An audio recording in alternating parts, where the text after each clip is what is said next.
আসসালামু আলাইকুম ওয়া রাহমাতুল্লাহি ওয়া বারাকাতুহু। নাহমাদুহু ওয়া নুসাল্লি আলা রাসূলিহিল কারীম।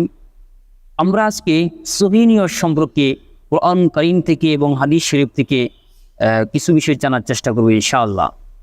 আল্লাহ তাআলা পবিত্র কোরআন কারীমে সূরাতুল বাইয়িনার ৫ নং আয়াতে আল্লাহ তাআলা জানিয়ে দেন, ওয়ামা উমিরু ইল্লা লিয়া'বুদুল্লাহা মুখলিসিনা লাহুদ-দীন حنفاء ويقيموا الصلاة ويؤتوا الزكاة وذلك دين القيمة।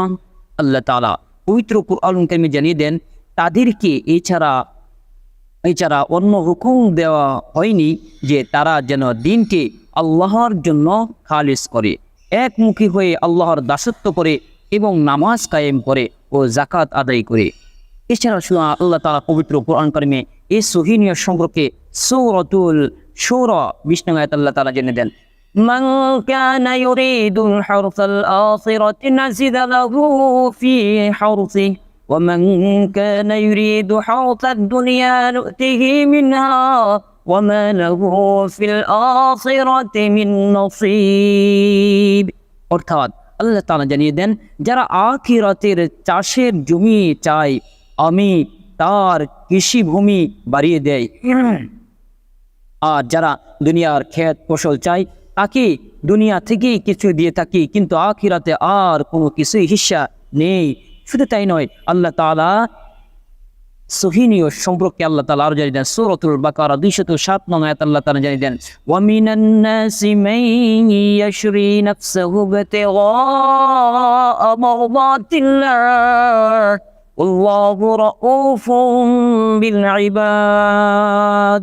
আল্লাহ তাআলা বলেন অপরদিকে মানুষের মধ্যে এমন আছে যে আল্লাহর সন্তুষ্টির জন্য নিজের জীবন দিয়ে দেয় এবং এমন বান্দাদের উপর আল্লাহর বড়ই মেহেরবান। সুবহানাল্লাহ। আল্লাহ তাআলা কত বড় ইহসান, কত বড় দয়াশীল, কত বড় রহমান। আল্লাহ তাআলা বান্দার প্রত্যেকটা বান্দা যে নিয়ত করবে অবশ্যই সেই নিয়তকে আল্লাহ তাআলা সবচেয়ে গুরুত্ব সহকারে আল্লাহ কবুল করেন। কারোর জন্য দুনিয়াতে আল্লাহ তাআলা দিয়ে দেন, কারোর জন্য আখিরাতের জন্য আল্লাহ তাআলা রেখে দেন। হাদিস শরীফে রাসূলুল্লাহ সাল্লাল্লাহু আলাইহি ওয়াসাল্লাম জানান, হযরত আবু হুরায়রা রাদিয়াল্লাহু তাআলা আনহু থেকে বর্ণিত, তিনি বলেন হুজুর সাল্লাল্লাহু আলাইহি ওয়াসাল্লাম বলেছেন, আল্লাহ তোমাদের চেহারা ও সম্পদের দিকে লক্ষ্য করেন না, বরং তিনি তোমাদের অন্তর ও কার্য প্রাণীর দিকে লক্ষ্য রাখেন। মুসলিম শরীফের ভিতরে আজ রয়েছে।